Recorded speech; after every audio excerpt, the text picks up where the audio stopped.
Yeah, so I started working on doing my own version of what you do with the books.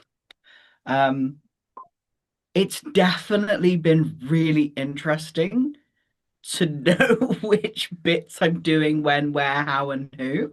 Like that's still like I'm in that messy beginning of the journey of like, how do I want this to look right now? Like what am I wanting to say? What am I like looking for? As I was going. So after the conversation with you, I was like, okay, cool. I'm going through it. And one thing I found with the first chapter is there's a lot being said, but also not a lot being said. So, it's like what book are we hinting and talking about? we're talking about actors' affordances. Okay, I thought it was. I just wanted to clarify because obviously I'm Yes. I'm reading through three books at once right now. So, Yeah. Yeah. And so it was interesting to just come in and go, right, cool, what they're trying to say here, what do I want to say, what is happening here, and just learning the process of not necessarily rewriting what's being said, but like bringing in my own points and contexts into it. Because a lot of the beginning of the book is around physical disability, where, of course, a lot of my work is around neurodiversity. It's around that kind of disability-esque, like, what's the word I'm looking for? Social disability. that's what I described it as last week. Yeah, as a social disability. So it's interesting to go, oh, that's interesting. Oh, yeah, that's interesting. Oh, yeah, I was thinking about that from this thing and that thing from this thing, and like the pathologizing of social disabilities and how they're portrayed as these damning, world-ending things that mean you can't function in this way or that way or etc. etc. And then it's like taking that and shifting it. What I really like about this is it's kind of what I've always done in my work, but there's words that make make it sound one, way cooler, and two, make sense and are grounded in I think it's her research, which I think is really interesting. So I've been having fun going through that first chapter, but I have found that it's quite not necessarily jumpy, but I'm definitely finding as I'm going through it, like it starts touching on some points and then it leaves them because it's just the introduction. Hmm. And I'm like, I want more. Give me more. And And so I'm going like, that is exactly one of the things that I also experience, but I enjoy about this process because it allows me to add in at that point my questions and potential irritations with the way that it's written, which isn't a bad thing. Like it's not to say the author, the editor, the book, whatever is mm, bad. It's just saying at this point, I really wanted to know the answers to these questions, and it's alluded to later on in the book. yeah. And so I think that is a good signal for one, you're interested in the book, so you're going to continue reading. Mm, Two, to the authors and editors, that they've written the book well to show a hook in the introduction, which is the whole point of the introduction. yeah. Um, but three, it also starts getting, for me anyway, me thinking about the ideas and the topics uh, to give me those pre-assumptions when going into those chapters. Mm, And if it's recorded, whether it is video recorded or written down or notes are taken, and you then go to those chapters and you read through those chapters, you can then look back and go, oh, actually, you know what? I was way off here. Or actually, yeah, I was bang on here. Or, oh yeah, I forgot I asked that question. Does it answer that question here? Whereas if you just read the book all the way through, you can't sometimes you just forget where you were thinking, what the situation was at chapter one, especially if it's like seven chapters in the future. mm, mm. Which is why I really like this process. Yeah, it's really I was like, well, where now? What do I put? Where do I like? It was really hard to come up with the structure as I was going. Like, I was just like, cool, I'm just gonna trust what happens. because Needs I'm to sure emerge. structure like exactly. And I was like, cool, I'm just gonna let the structure emerge. What's happening here? Let me just like skim ahead and see what's coming so I can kind of ground myself in something because it was becoming this very long page of text, which was becoming unhelpful to me. So I was like, okay, cool. What am I looking for? What do I want to know here? What are they trying to share? And it's like, cool, right. Well, this is just the very like surface level of what's being discussed in the book in depth. Cool. So it's just what are the mechanics and why does it matter? And a little bit of history about what happened, why, the theoretical underpinnings, the well, touching the theoretical underpinnings. It's like, cool.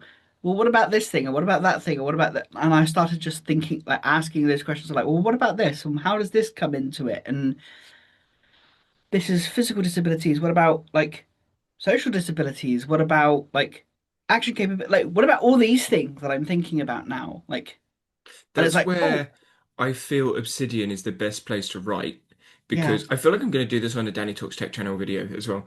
Um, because when you're in those and you've written a couple of things about it, so yes, I'm doing videos, but it's in my Obsidian.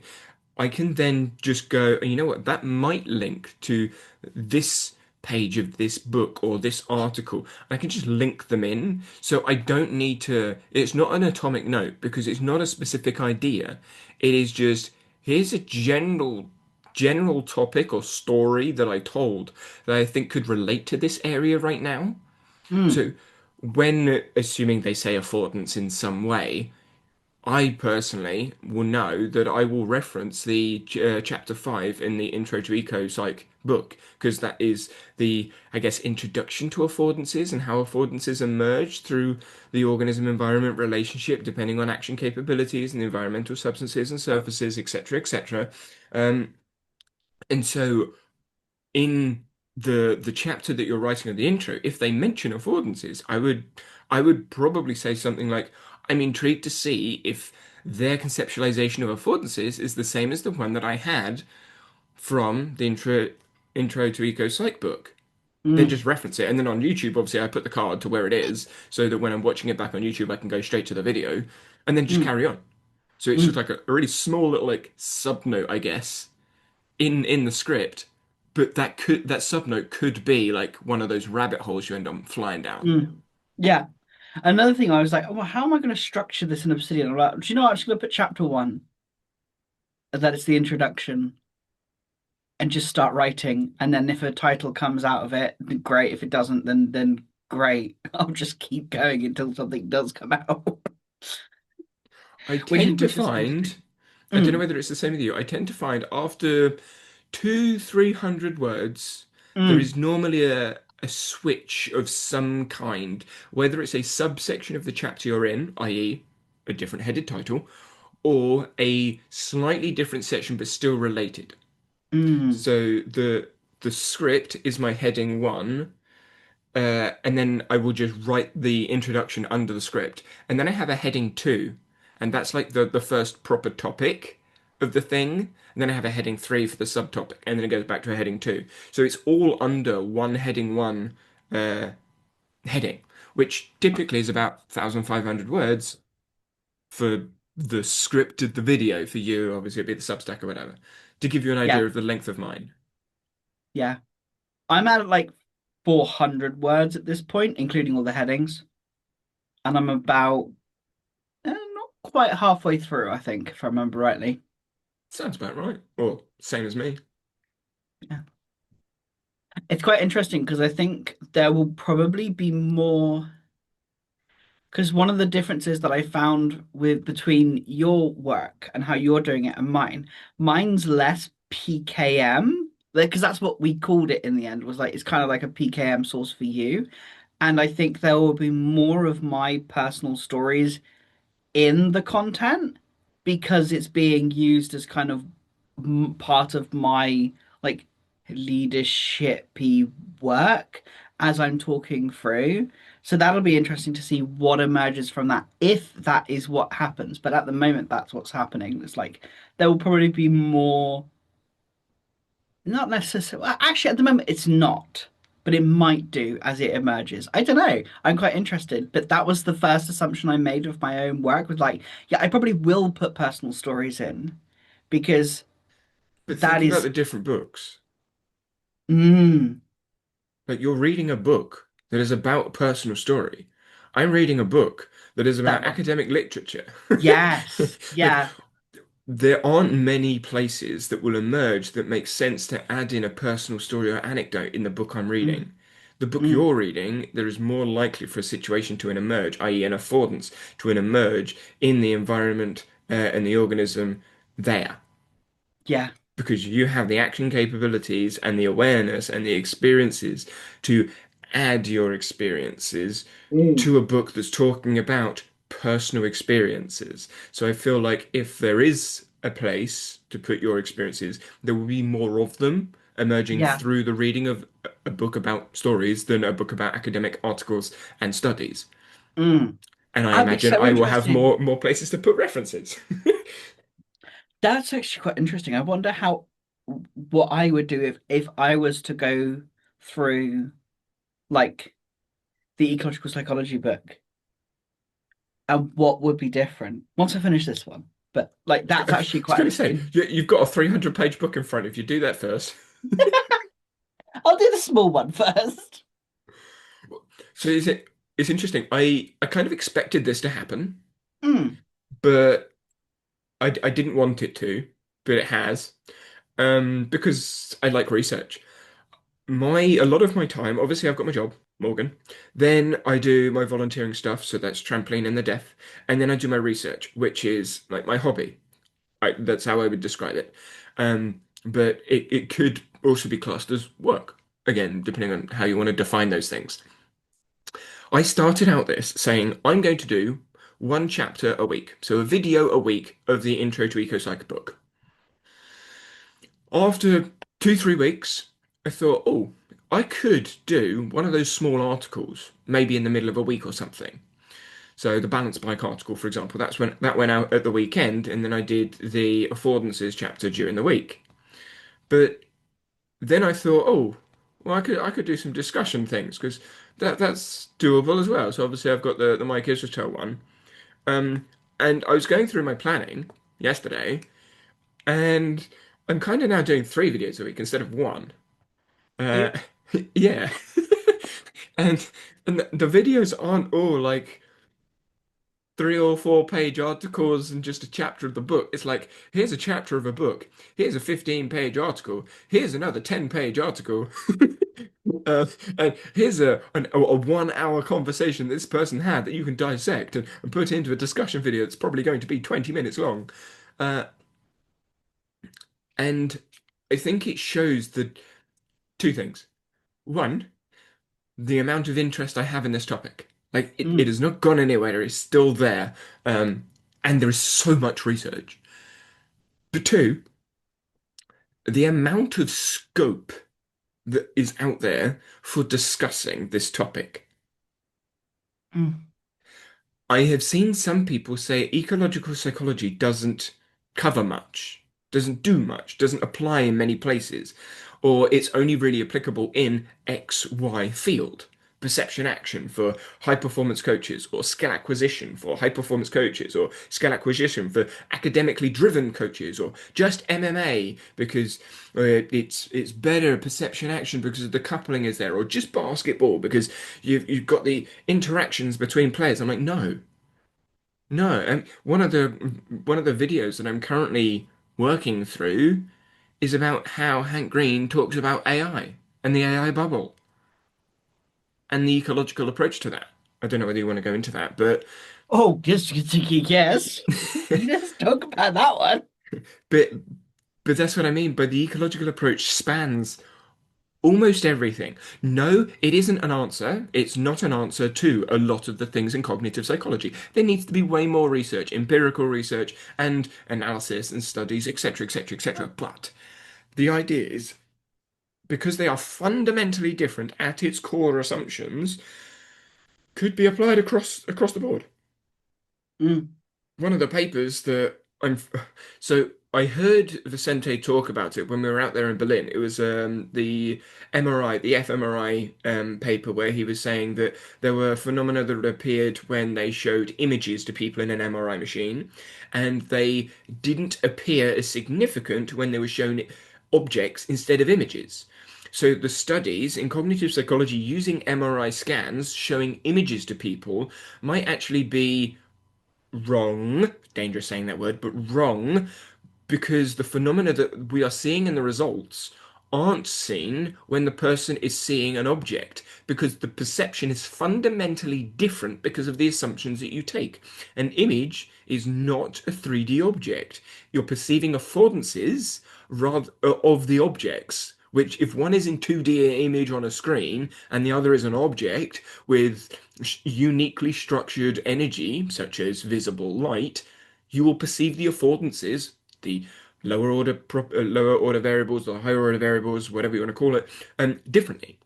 And so, if you're relying on studies that are looking for lower order variables, but are actually perceiving higher order variables, so those variables that you're perceiving from the image in the MRI scan isn't representative of how we act in the world, which we don't think it is, then the MRI study is proof, said in like massive air quotes there, that the studies that that cognitive psychology are using to justify perception and sensation and the way that the brain works. I hate it when people say that. Um, it's faulty. It's limited because of the ecological validity or lack of ecological validity, which this study can show. And I'm like, yes, let's poster this everywhere. Wait, when do I do this? Because I've said this to the last 7 articles I've read. Yeah, back to your book. Sorry. No, we started talking about AI, which I find fascinating because AI is it's an interesting concept. Like I've been thinking a lot about AI recently. I use it every single day, Mhm. like because it's a useful interactive tool. Like, There was something said, I think it was in the Hank conversation. He posted like an hour 20 video having a talk with someone that wrote a book about the AI and doomsday and super AI intelligence and all the rest of it. And I think it was in that conversation that they described the AI. They didn't describe it like this. They carried on, but at one point they were saying that it's like the internet. Like, oh, it's going to revolutionize this, it's going to do this, that, and the other. And it turned out to be a really useful tool that everyone uses every day, but it's not that revolutionary. It's not like the Matrix robots, it's just the internet as we know it now. But at the start, people thought, oh no, the internet's going to take over the world, robots are going to run the world, etc., etc., etc. But that never happened because it's just the internet. the problem And is that I feel like it it's going to be similar. AI is going to be in everything, but it's not going to make robots that run the world.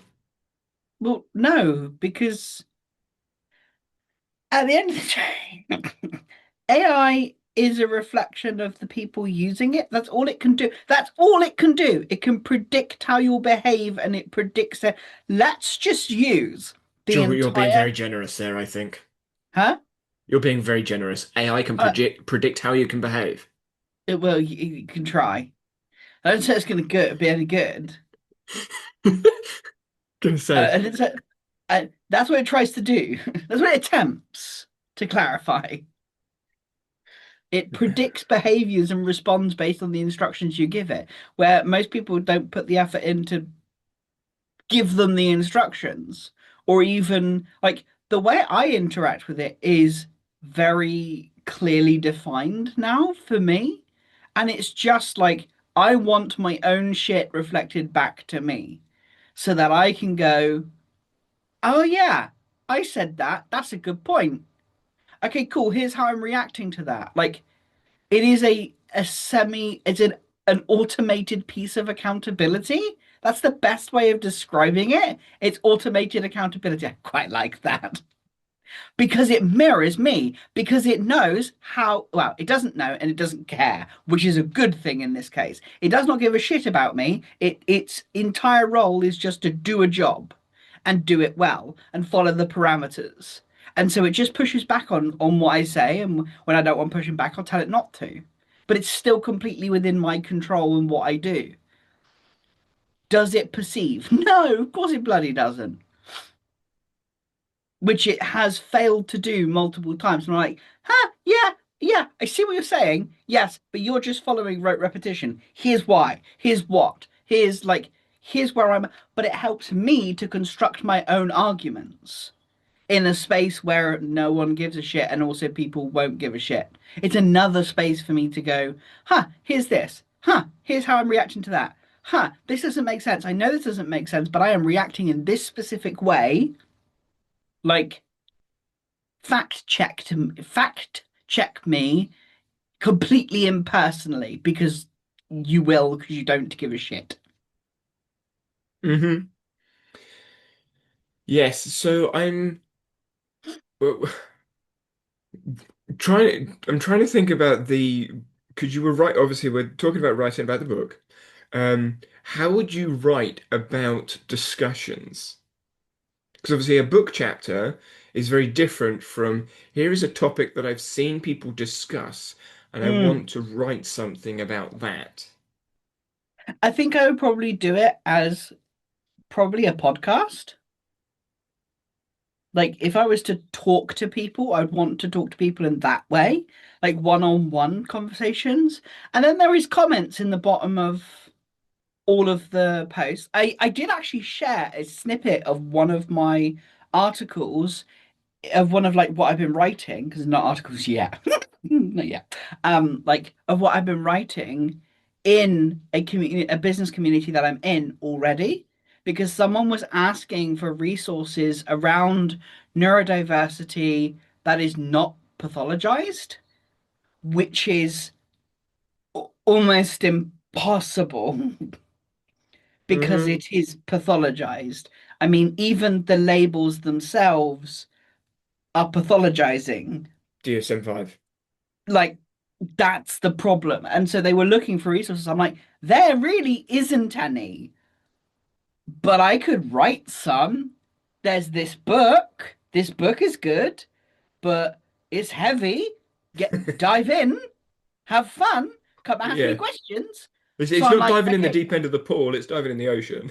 yeah, like this isn't a pool, this is the ocean. You haven't, yeah. So I'm like, Learn to swim quick. yeah.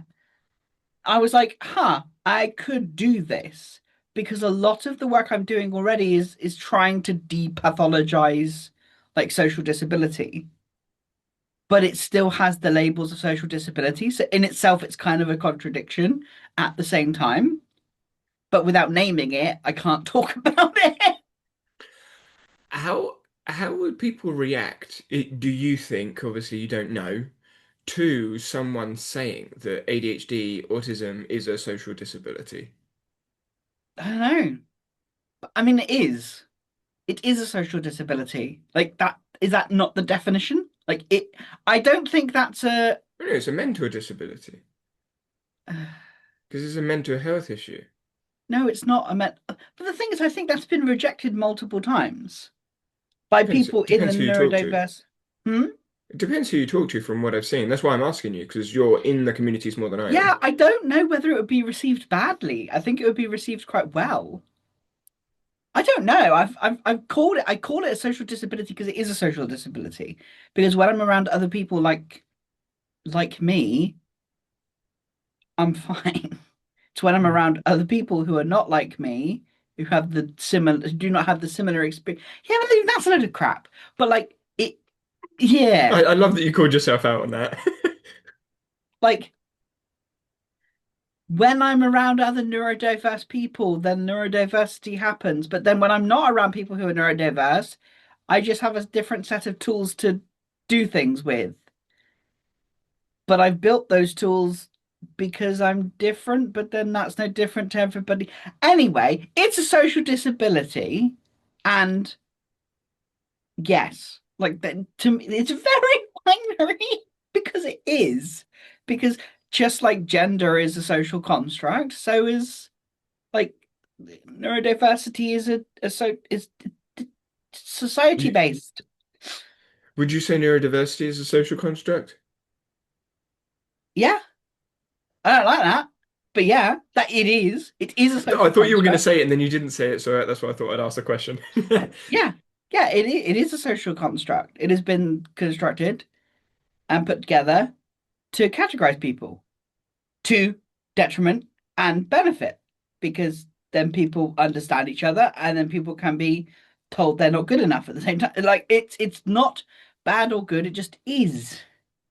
It is the laws in which we've been made from.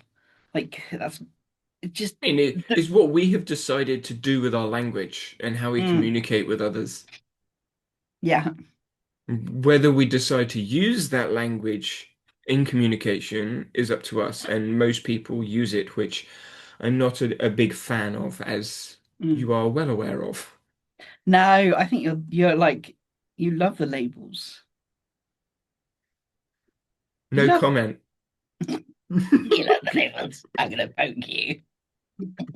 No, I can't stand them. I use them to simplify communication if the other person has a similar meaning to the word that I do. Otherwise, I explain what it is that I mean rather than using the label. And then if the person wants to clarify and say, "Oh, do you mean this label?" Sometimes I'll say yes and then add a caveat. Sometimes I'll say no because they've misunderstood the point I'm trying to make. But I Mm. avoid using labels. I think the biggest label that I do use in my work is SEND, Special Education Needs and Disabilities, because that is the most encompassing label that I have come across that people don't misunderstand. Because when you say SEND, that includes the majority of individuals. I'm not sure many people that would count themselves disabled in some way, whether it's a physical disability, mental disability, social disability, however you want to describe it. I think, yeah, I know. I think they would all recognize that they fall into the SEND category in some way. Mm. Uh, those that have mental health struggles, maybe not so, I was thinking that, like, but d it depression, depends on the mental anxiety. health struggle. Mm. Because But if then I would it's, probably take anxiety as a social disability too. For Mhm, me, like, it's a social disability. mhm. Um, Depression, that's kind of a grey area if we're putting it in boxes of some sort, But because would sometimes, you class the behaviors of someone that is depressed similar to someone that is struggling with another disability that would fall under a SEND category? yes. So when I'm So looking at the send, yeah. behaviors, Yeah. and I would argue that the majority of individuals I've experienced that struggle with anxiety and depression to an extent to which they either need to mention it or are medicated for it, or their behaviors are different because of it, are typically also diagnosed with ADHD or autism, or dyslexia or dyspraxia or something similar. Another physical or social disability that can encourages them to behave in ways that other people don't like, which will then lead to thinking that can lead to anxiety, depression, whatever you want to call it. And it's not linear causality because there are multiple No. causes, because multiple behaviors and situations relating to other people. So when I say send, I think it is the most encompassing label, which is why it's the one that I choose to use. But still not perfect because loads of people hit those behaviors and they're like, I'm not send. You're like, okay, if you say so. But you don't do this, you don't do this, you don't like that, you don't like that, and you behave like this when those people are around. Mm. That, right, in this context, you're behaving in a way that could be diagnosed as one of many of those things. So, but yeah, anyway, side tangent off into labels. Let's side tangent our way back Shoo onto shoo. yeah, do we want to go back onto the book and where you're Mm. going with chapter two, or do we want to head off into my Hank Green AI? Oh, so I've not finished chapter one. I'm nearly finished chapter one. I'm hoping to finish it this week. It took longer than I thought, Ah, I and thought it you'd was finished chapter one. Okay. no, not yet. Because it's half term. Yeah, true. Yes, start a new project where you've got to figure out how things emerge during half term, which is the most chaotic time of the week. Oh, great idea. I vastly. To be fair, I did actually go, I'm going to give myself 2 weeks a chapter because I'm newer to content creation again. Like I'm coming back into it after a while. I'm still figuring out my own flow of it. And so I'm like, I'm just going to give myself extra time because I need the extra time. Because without it, I will just not do it. So I'm going to give myself 2 weeks a chapter. And then as I get faster, maybe more things will emerge out of the conversations. Maybe other content will be created because I'll be like, oh, this thing said, maybe that, because I know it will happen. Because every single time, even as I was writing this, I was like, oh, that's a point. Oh, that's interesting. Oh, that's interesting. Oh, that's content. Oh, that's content. Like, and I'm in chapter one for crying out loud and about halfway through it. I'm adding references at the bottom of my book, yeah, at the Mm, bottom of my pages from the book mm. as follow up ideas, videos, things to talk about that could be short. They could just be a quick, short article that discussing, I don't know, how frogs perceive gaps in the floor. And that probably sounded like a really odd like study to pick. But yeah, how frogs perceive gaps on the floor is affordances, it's organisms, it's related.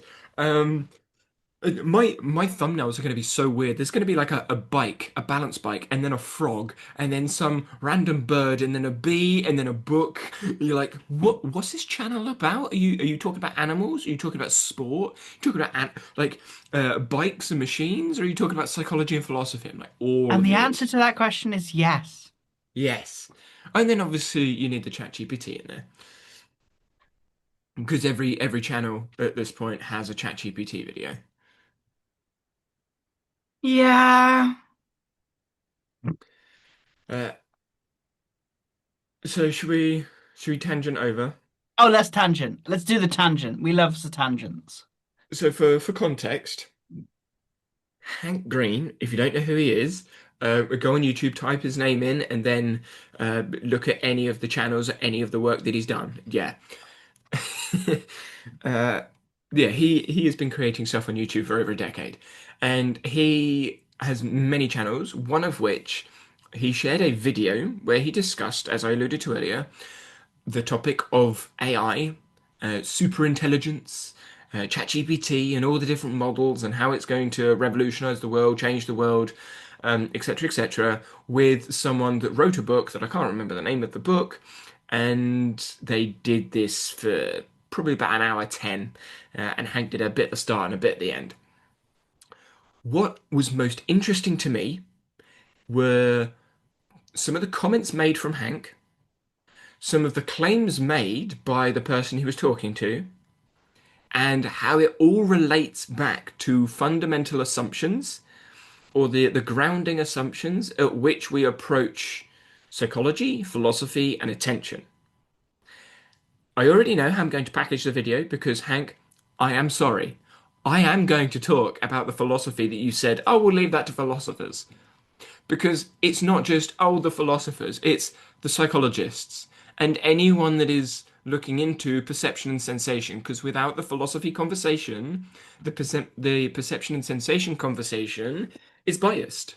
It's biased with the social context at which we've been discussing this for the last 60 years. So, sorry, Hank, philosophy needs to be involved in the conversation. You can't just palm it off and say, I don't do that because I'm a biologist. Um, Yeah, yeah. Uh, and so the conversation, there's so many points I want to say. Is like what I'll do to help structure this is I will read out the current sections that I have. So I've written an intro-ish, so the script bit's done, as I mentioned earlier, with the organization of my pages, and then I'll read out the headings and the subheadings and see where we want to go first. Okay. So it's going to be kind of like rapid fire here. We've got mind machine and then subsection perceiving others, loan of intelligence problem, sensation, evolution, consciousness. Then heading two, thoughts, subsection reflection. Then a different heading two, organism, and then different heading intelligence. So the main headings there were mind machine, thoughts, organism, intelligence. The subsections perceiving others, loan of intelligence, sensation, evolution, consciousness, and reflection. Let's go mind machine first. Fuck's sake. I'm so glad you said that because it's the quote that I put in the introduction as the hook. He, Hank, at the end of this conversation, right at the end, they were going back and forth about various things, coming up with problems with the current conceptualization of the way that we describe the mind and thinking and AI, what it can So do, the problem perception. is mind machine. Exactly. And he said it right at the end. I'm like, you needed to say that at the beginning of the conversation. There's going to be no one left here. So I've brought it at the beginning of my conversation. For context, it's at the mark 1 hour 16:14 to 1 hour Yeah. 16:22. That's the Yeah. No. timestamp. No. And the video is 1 hour 16:32. Oh. But he said, I do think the mind is a machine. Ah! He then went on to say, oh, it's some complex stuff that we don't quite know how it happens. No, the mind is not a fucking machine. I mean, That's why. there's two things there. One, mind. What do you mean by mind? Is that a disconnected thing that has no control over us? In which case, how can it be a machine? Because it's not connected Mm, to us, so it can't mm, communicate to us. mm, Second, if our brain is a machine, insert all of the other problems that we've already discussed mm, in the assumptions of ecological psychology. mm. This is where I think the interesting factors of AI, like I am so much less worried about AI, environmental impact notwithstanding, obviously, because there is a huge impact on that. And I'm not lessening that, but for simplicity, we'll leave that one there. But like, ah, the AI is is a machine. And we're We not. is not a machine. We are an organism. We are a living, breathing organism. And I don't care how smart Sam Altman and the ilk are and how clever they think they are not going to be able to replicate an organism, a human organism, So, because it is too complex and there is not enough data servers in the world to cope with that. No matter how much they do, and no matter how many homes they destroy, no matter how many lives they destroy, it is imperceivable all of the nuanced things that we as humans can do. And also because it's all static in one single fucking place. It's just staying in one place and they are in that same environment. They do not see, they do not feel, they do not breathe, they do not act, they just respond. They are a responsive the, AI thing. but this is why this is so challenging because what you've just said, mind machine, is like the first heading, but what you've just said relates to the organism. Because I don't have the quote because it's just a highlighted section, but it's time stamped into the video. Computer electricity of a city, but human a light bulb. They are literally the words that I've written. So essentially, they were saying that it requires the amount of electricity to run a city for an AI machine, but the human brain has the amount of electricity for a light bulb. Like, okay, right, but if we extend that, there are organisms that are far smaller than us, using far less electricity that can still perceive and act in the world, which AI can't do. So forget humans, because there are organisms. I mean, just take animals. Just take flies. Like flies can perceive and act way better than us in some cases because their Mm, behaviour to avoid stuff is a pain in the bum. You try and swat it, it's gone. You're like, what? It can get out of the way fast, but it doesn't have a massive brain to do that. AI can't move. It's not a thing. It's not an organism. It can't do No, it. no. So all of that brain power, it's not brain, all the machinery that it's doing to make calculations, it's not an organism. Mm-mm. It is a machine. And so it does Which is something why I fundamentally love it. different. Which is that, like, for me, why I like it, why I enjoy using it, because They're it's not great at chess human. because they do constrained things. Yeah, like take all of the stupid crap from the other sciences that are shit. We were, Oh, I Euclidean am. geometry and Newtonian physics. Yeah. Yeah, just take all that, ascribe it to this actual robot, and see what happens.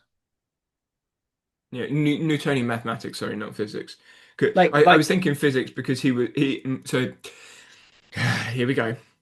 Hank said he is a physicalist, and he said, "Oh, all of the brains that wait, all the things that happen in the brain happen in the brain." And I'm like, okay, I'm not entirely sure what you're trying to say here. I think okay, what he's fine, right, right, okay. Talk to me about guitar and like playing chords. Like, is that happening in the brain? No, it's happening in the fucking hands. What about finger picking? Oh wait, no, that's happening on the fucking hand. I'm using a no, no, no, physical. no. Everything's controlled in the brain. I think No, that's it's what he's fucking trying to not. say. No, it's not.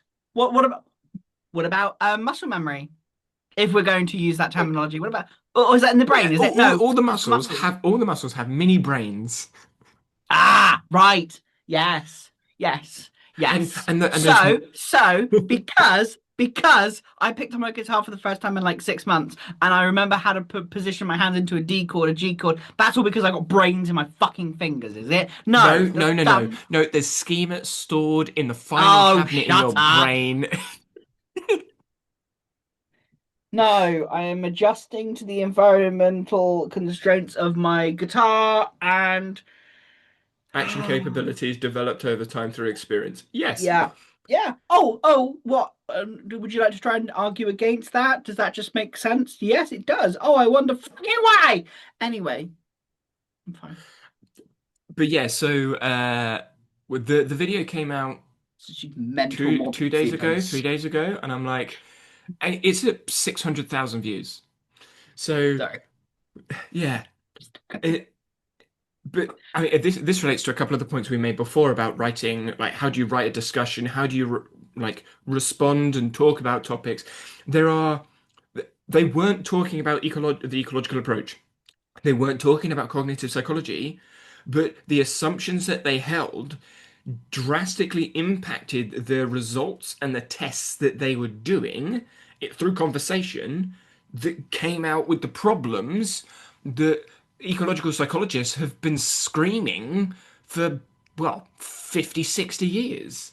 Which is why, like, loan of intelligence. Well, so the guy, the AI guy, not Hank, said what AI is struggling with is they can't start from nothing. They need to start from something. And I'm like, load of intelligence problem. Load of intelligence problem. And then they carried on talking, and then Hank was like, oh yeah, but then they can use the data from here. I'm like, loan of intelligence problem. They don't know what they don't know. Like they can't be given all of this information. Someone is giving it to them. And then Hank was sort of saying, "Oh yeah, but then they can make up their own answers and be creative." I'm like, "No, they can't. They can't be creative because they aren't perceiving higher order variables. They are perceiving lower order variables, and they do calculations on those. They don't do anything else. There won't be anything unique unless you tell it to do it." One example that came up very recently, British Sign Language. Obviously, it's not written down much because it's signed. And so I asked ChatGPT, oh, can you reword this sentence in English into something I would sign in BSL? So it got rid of all the middle words like the and, the, it, but, because you don't typically sign those in BSL. But the grammar still remained the same. And it didn't add in any of the other context that BSL would need. It didn't reframe it for setup because that is lost. It doesn't know it. But Copilot has been working with deaf people, and so Copilot does a better job of it, but still doesn't do a great job of it because it needs more training data. Because it can't experience the world. It is experiencing a, a version of the world that it is trying to interpret with the data that it has. That's the description that computationalists think that humans do and other organisms do because that's how machines work. But we're not machines. Just because the metaphor is useful doesn't mean it's right. Mm, yeah, Insert Damien Kelter Stevens' 160-page article with six alternatives to the machine metaphor. Go no, read thank you. that. No, thank you. No, thank you. No, go Yeah, away. have you seen that? Yes, Yeah, I think I have it in my Zotero, and I am just one you're sentence. petrified of reading it. It's like one sentence. Ha! Speak English. Right, the is this because I'm gonna reference it. Yeah. So the title for those that are interested, in search for an alternative to the computer metaphor of the mind and brain. Oh, fucking hell. Yeah. And then the abstract, the first line, the brain as computer metaphor as has anchored the professed computational nature of mind, wrestling it down from the intangible logic of Platonic philosophy to a material basis for empirical science. Sentence one. Took Oi. me a while to get through the first couple of words. Oi. Oi. No. Yeah. And it is 157 pages. Of that. I mean, there are different people writing. So I think it is essentially six articles that have been merged together into one argument against the machine metaphor. Mm. Yes, I will be doing videos on those in the time that I don't have. Yes. And tomorrow, yeah? Yeah. Yeah. I think it's scheduled for like December. I have videos scheduled up until the end of January. And that's only because I haven't gone through the Affordances Activist book and the lectures book and put those as deadlines. They are in my Obsidian, I just don't have any deadlines for them. So I think I have videos up until like August next year. Do I care Yeah. about the amount of views I get? No. None. I mean, if I get 100 views in a video, great. I know some videos will get more views than others. Like I knew the Micro's Hotel video was going to get more views. I didn't realize it was going to get 2,000 views, but it's nice that it's over 2,000. Considering all the other videos are just under 100, like Mm. 80, 90 views kind of thing. So over 2,000 is quite a nice video. Hank Green, I'm kind of expecting to get 1,000, maybe 2,000. So those videos are nice, kind of like breakout videos because they're discussion videos. But at the end of the day, I just want to talk about the nitty gritty stuff, the loans of intelligence that people go, what is that? The You want 4E to cognition. overthink. Oh, shut up. Shut up, you neurodiverse labeled person. Did that hurt to say? Oh, no, no, not at all, because Oh. told it a lot. But yeah, it's irritating, but I understand it that Mm. someone of Hank's curiosity, because he is a science communicator, he like if he's got a question, he will go into it. But I feel like I don't know whether he's scared of it.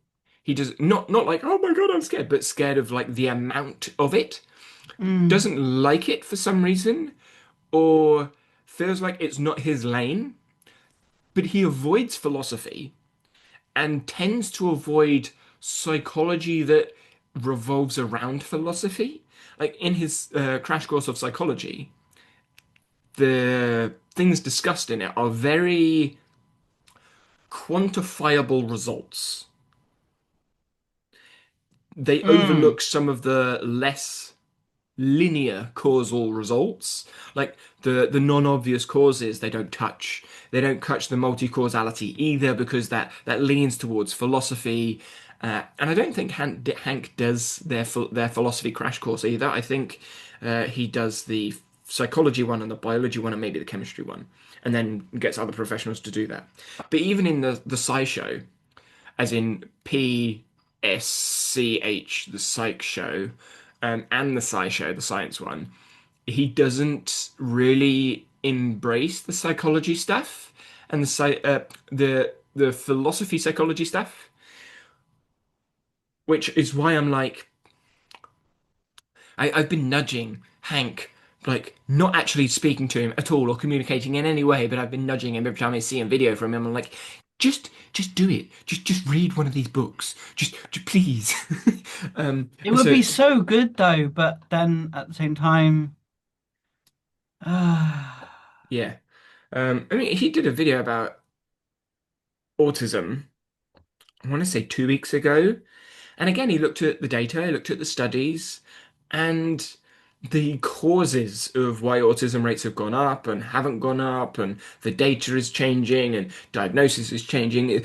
All of the causes and things discussed were linear causes and data results. He didn't take that small but very significant step back at what autism as the label is. And I think if you take that step back, not necessarily to an ecological approach, just to an embodied approach, which you could argue is an ecological approach. But if you want to follow with the machine metaphor and use Bayesian statistics and active inference in your computer processing um, explanations of how we perceive and act, then we can say embodied cognition. If we step back into embodied cognition, then there is still an element of labeling and labeling behaviors that rephrases how you would address the issue. mm, Oh, diagnosis has gone up because we are more familiar with XYZ thing. Or the behaviors that we are recognizing are emerging more because of the situations that we are currently in, i.e., people keep talking about this stuff. mm, If people keep talking about this stuff, and I've seen multiple people do this as well, if people know that if they act like this, they get that, why would they not act like this? In some cynical ways, oh, if I have autism, I get more time on my exam. I want more time on my exam. I'm going to act as if I have autism. You have someone that is swamped with the amount of people that they need to diagnose and they need to get through these things quickly. Are they going to be efficient at making sure they're not lying? I know this is an extremely small subset, but just to emphasize the point, it happens. And in a similar way, some people behave in certain ways as they're growing up because it's emerging from the situations that they're in. Then, as they develop other capabilities, those behaviors may not appear as much. Yes, you could call it masking, but it's still developing capabilities. If you're developing skills that allow you to function in the world, is that a negative thing?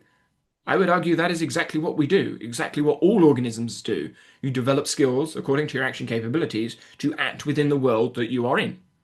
That's what acting through affordances is.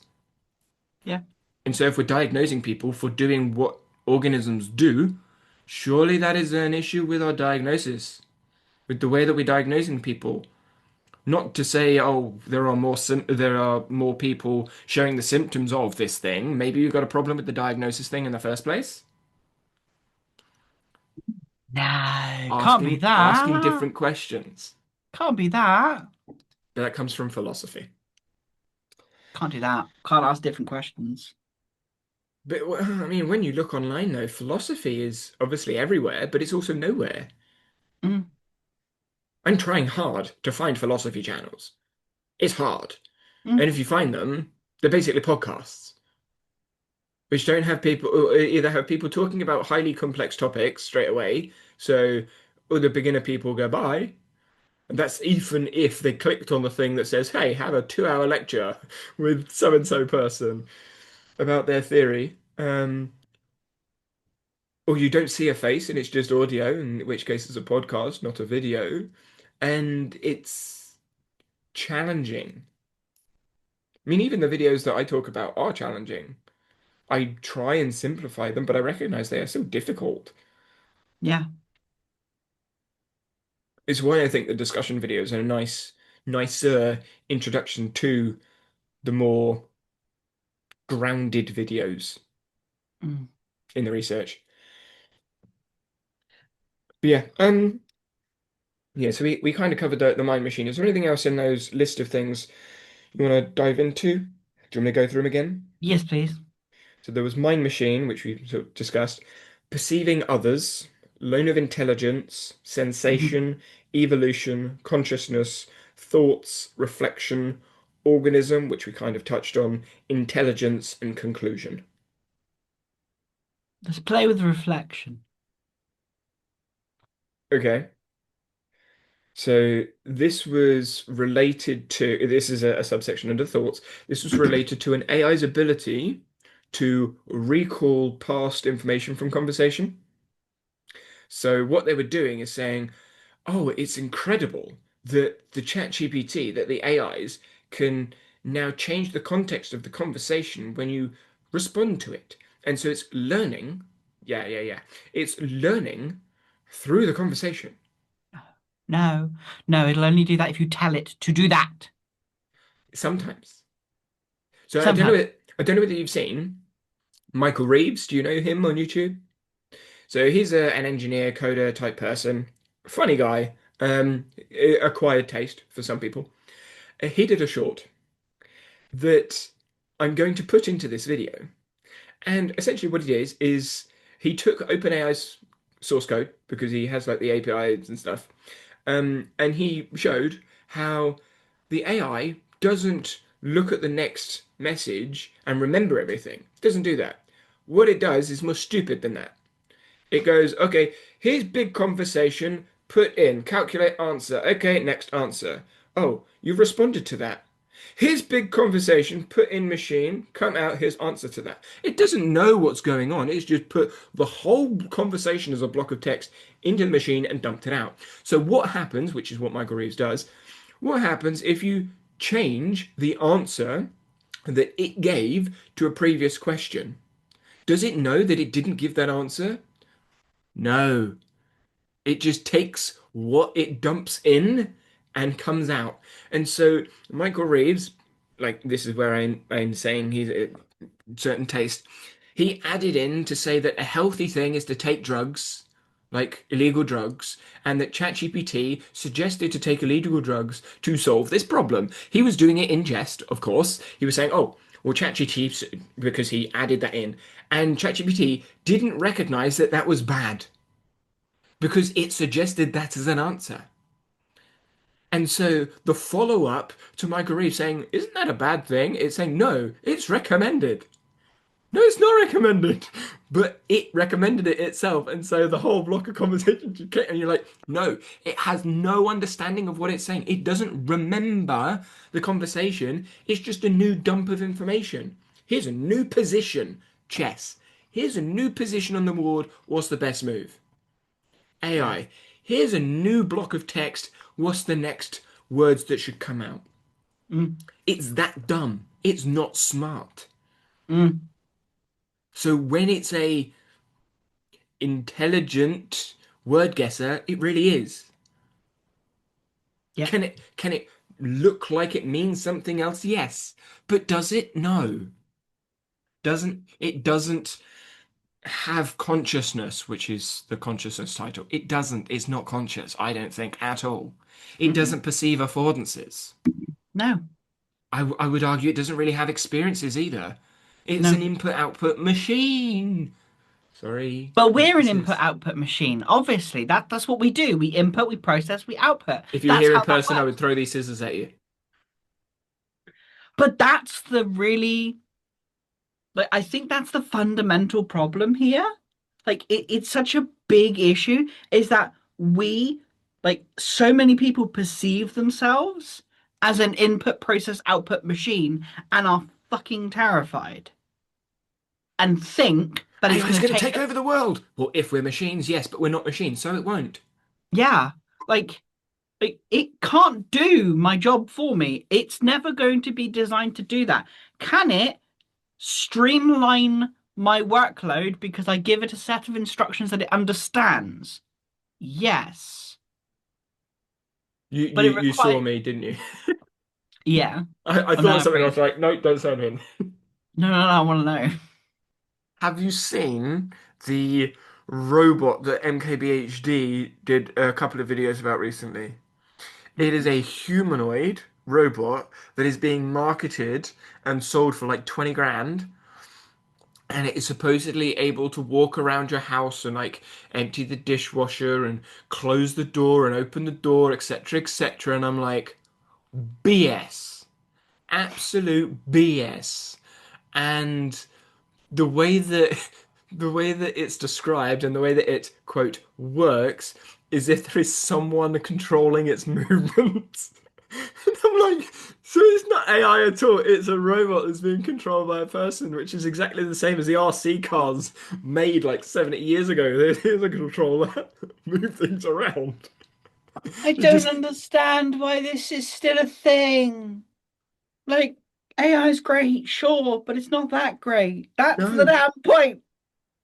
It is the 60s and 70s talking about the future. Oh, the future in 2012, we're going to have robots everywhere. We're doing the same bloody thing. Oh, in Yeah. 2060, we're going to have robots. No, we're not. No, we're not. Ah, dear. Like we can't even describe to ourselves how we perceive and act in the world because people are still stuck in the idea that we're machines. How in the world are we going to create these machines if we can't describe it? We can't answer what's in our head. No one can. No one can understand what's going on in the brain apart from there's electricity, and when we think it's active. Yeah, no shit. Like, yeah. Sorry, carry on with what you were saying. It just when you spoke, I was like, oh yeah, humanoid thing. Ugh. You've probably forgotten what you were going to say now because we've changed context yet. We were talking about consciousness. Yeah.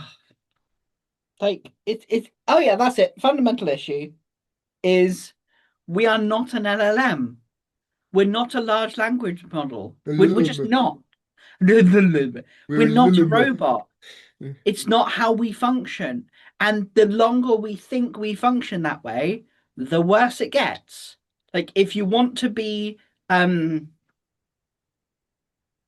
like suspicious of the world and how it's been set up. I can't think of the word I want right now. Conspiracy theorist. There you go. If you want to be a conspiracy Two theorist about words. it, shut up. 2 words, one concept. Thank you. Yeah, more than one concept. Okay, fine. Yes, fair. Conspiracy. What does that mean? Theorist. But Ooh. like, but like, this is another way of being controlled and assumed that we don't work this way. Like we operate in this way, and robots will take over because they're quicker at processing information. Yeah, but we don't process information. That's why they're quicker. Quicker at Duh. processing information. Have you tried throwing a ball at a robot? It just stands there. Dush. Yeah, Like like it's just even babies recognize they need to blink. As soon as they're born, you put a hand to their face, they go, they move, they do something, they react, they behave. Robots don't, they just stay there. yeah. Even even once it's been programmed to do tons of stuff. Tons and tons of stuff. Even catching robots struggle with catching stuff. Because it's every single time it's slightly different, and they have to Yeah. take the time to do the processing, which we don't do because we don't need to. I mean, the best robots in the world that are highly designed to do really specific things, like the basketball shooting robot. I mean, he's great. He's great at doing Yeah, that calculation. As soon as you add a person in the way or you move it very slightly, it can't adjust at all. no, whereas we can. All you need to do to that robot to stop it from getting a basket in is to poke its elbow. Poke its poke its elbow mid-shot. It misses. It can't adjust. Yeah, yeah, just so annoying, so annoying. But yeah, do you reckon you'll watch that video? No, Or you just see it and go, I'm not going to watch it because I get irritated. no, I already have something queued up. Like as content around like you are not an LLM Okay. because right now so much of the conversations in the business world is around like ChatGPT, AI tools, etc., etc. Like remaking yourself as an AI bot. I'm like, yeah, good luck with that. Like the bot that I built is designed and structured for one specific thing, to follow these specific steps and to reflect that back to you. That's it. If you don't give it enough information, it will not respond to you in a way that you want.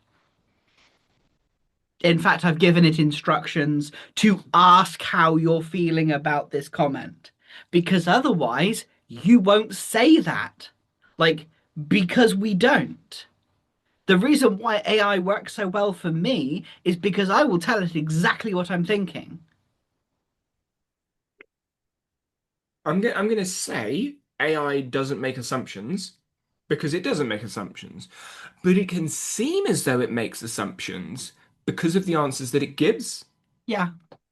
So this was described in the intro to EcoPsych book, where I mean, I've got a video on it, and I've got more videos coming up about it. But self-organization. Just because the thing that you, so the example that I think I used in the video describing self-organization is an orchestra, like a band, and they're in the room, and there could be a person at the front composing, doing all the moving the arms and in beats of four, blah blah blah, um, or they might not be there.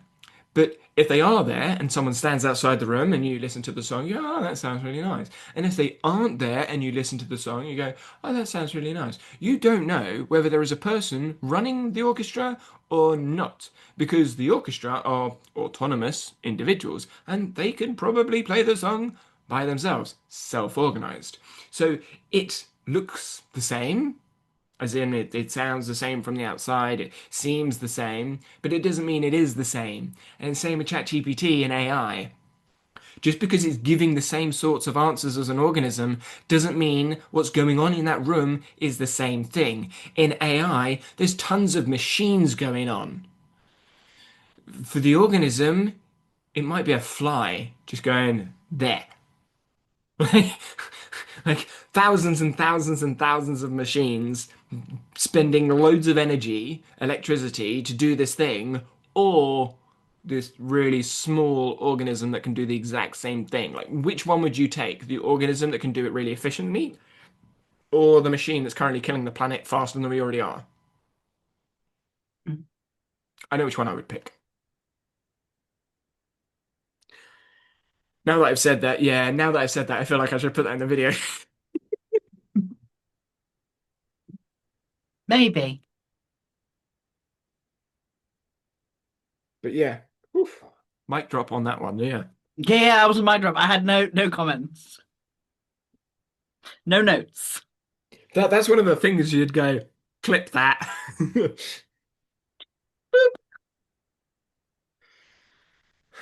Yes.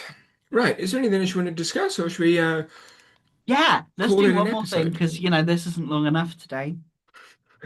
I mean, I I yeah. have been thinking about the beginning of the introduction to EcoPsych book and the assumptions. Which chapter or The part one? chapter that I think it's within part one. It's been a while since I've peeked at the book. But it's the section where they're actually introducing the differences between the fundamental assumptions and the kind of So I mean, you can look at my videos and you can see how they break it up. But they start with the small plug there, right at the end of our podcast. They start with the traditional assumptions. mm, Then they reconceptualize the traditional assumptions. Then they address the central executive and how it's a problem with the outness problem, the loan of intelligence problem, etc. And then they readdress, start over with the ecological assumptions.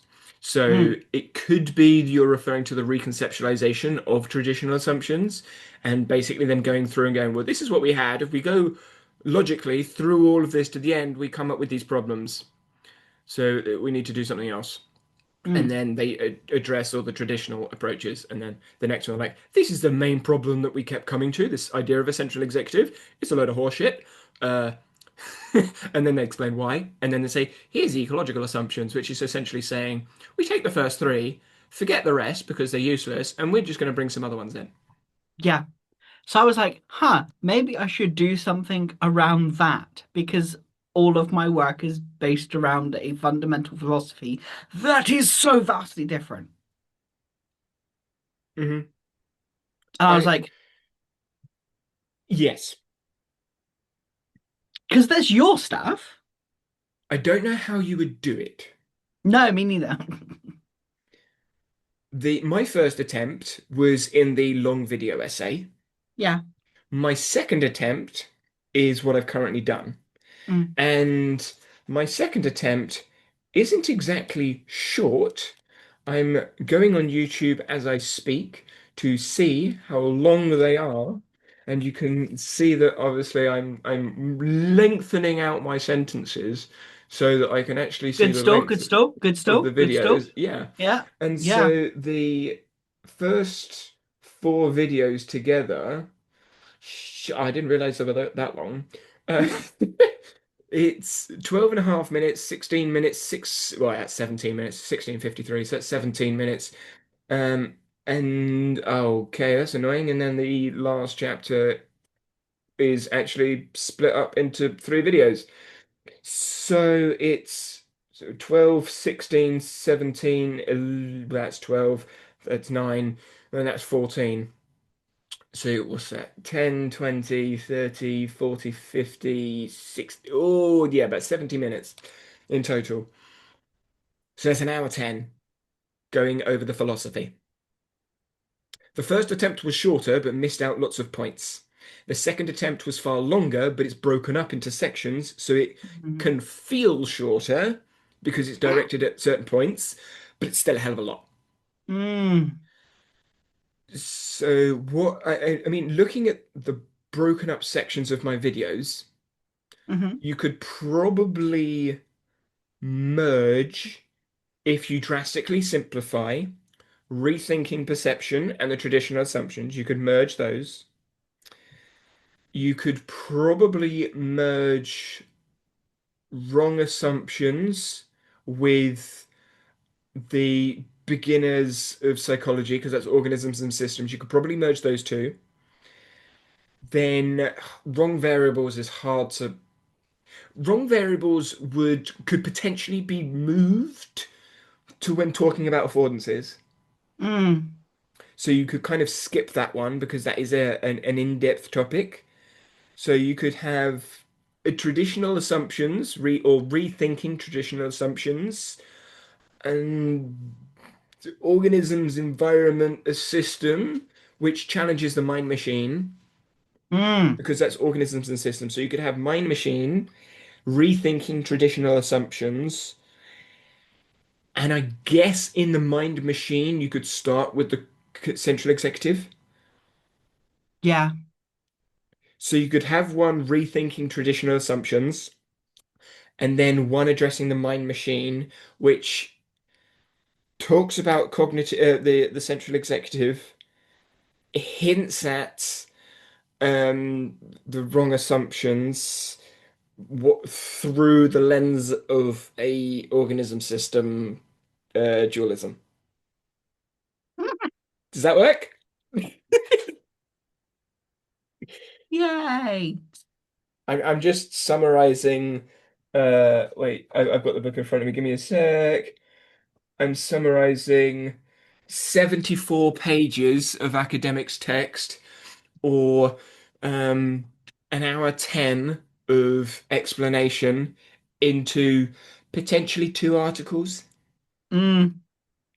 So changing, what's that? There's probably 300 times 70, 21,000 words. Yeah, so about 22,000 words. We're condensing that into about three.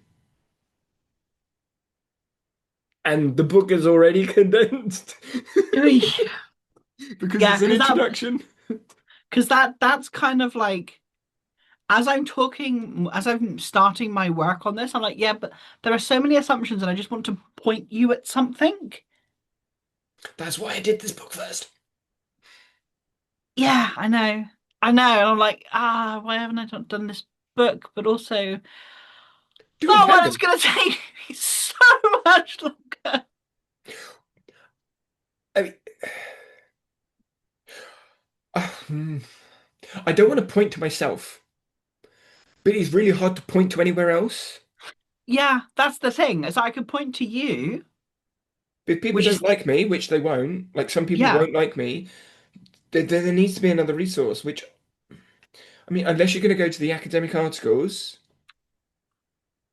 or the really long podcasts and you'll have to like timestamp a section that answers the question that you're trying to refer to. yeah, and that just makes that really hard. That's why I was like, I need to find the me version of that. I mean, I suppose I do have one of them already. Like, I have my article which talks about the central executive. It's still a bit too,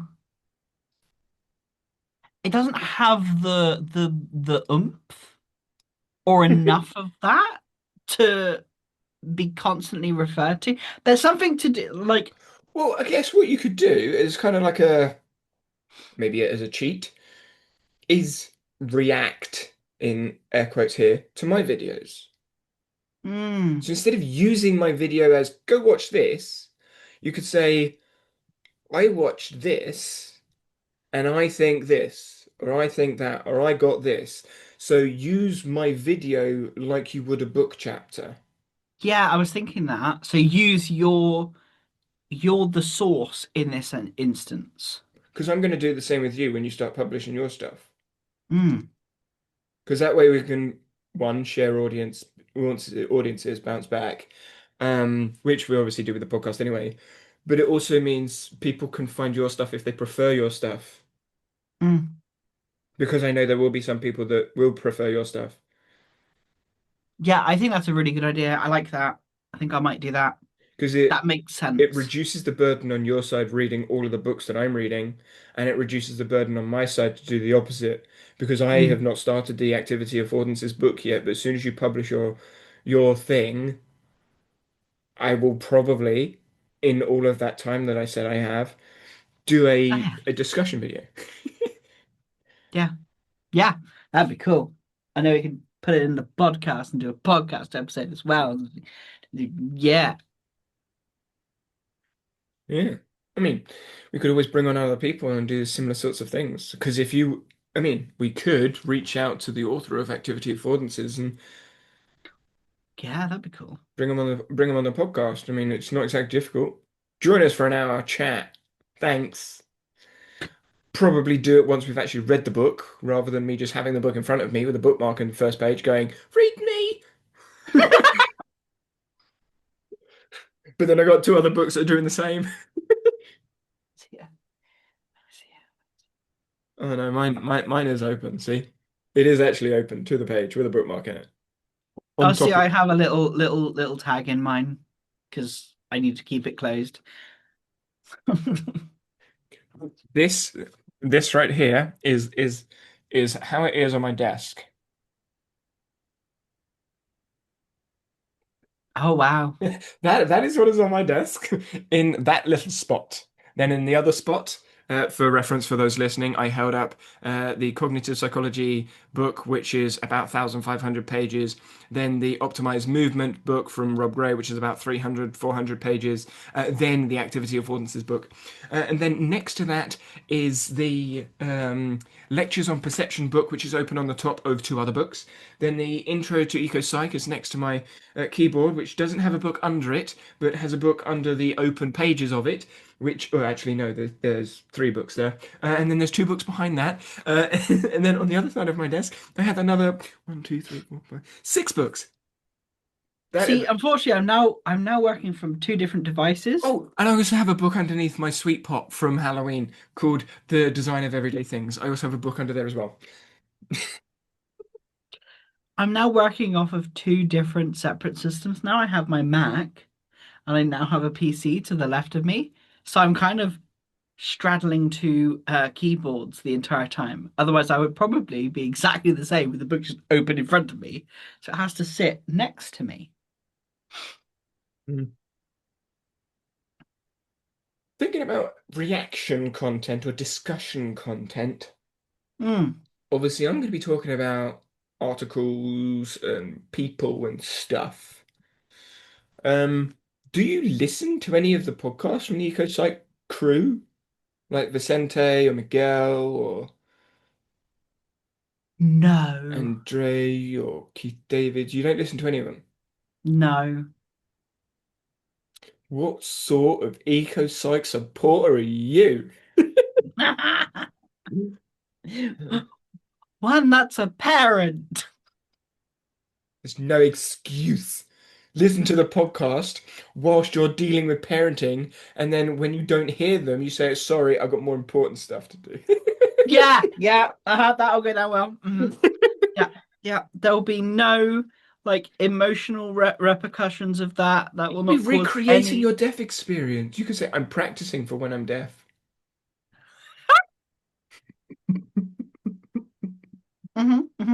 This is British humor for anyone else that is Yeah, listening. yeah, yeah. This is done. You're practicing for when you're deaf. You're just listening to something completely different.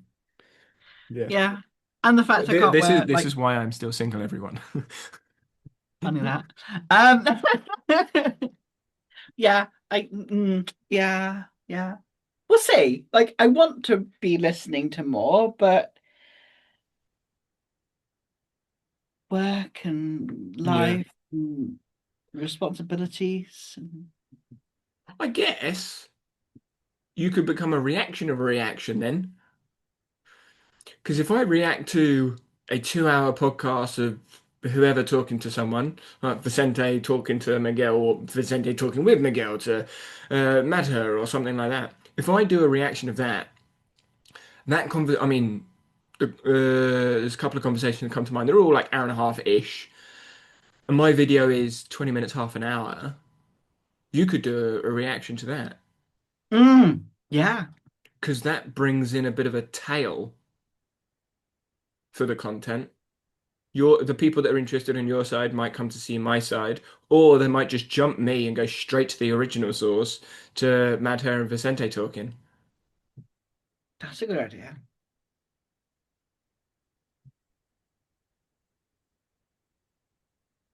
I mean, it's still kind of leeching off me and me doing the long work, but if I'm going to do the long work, I might as well. Because I imagine you'll do the same thing when you're reading stuff, because you've shared a couple of Substack articles that you've read that I'm like, no, I have not seen that because I don't do Substack. I do YouTube. Mm, mm, yeah, When you start sharing them, am I going to get them in my email? yes, Okay, good. good. Right. Should we close out the podcast there? Yes. Nice. Right. And obviously, as always, anyone, if you have any questions, let us know. But until next time, bye.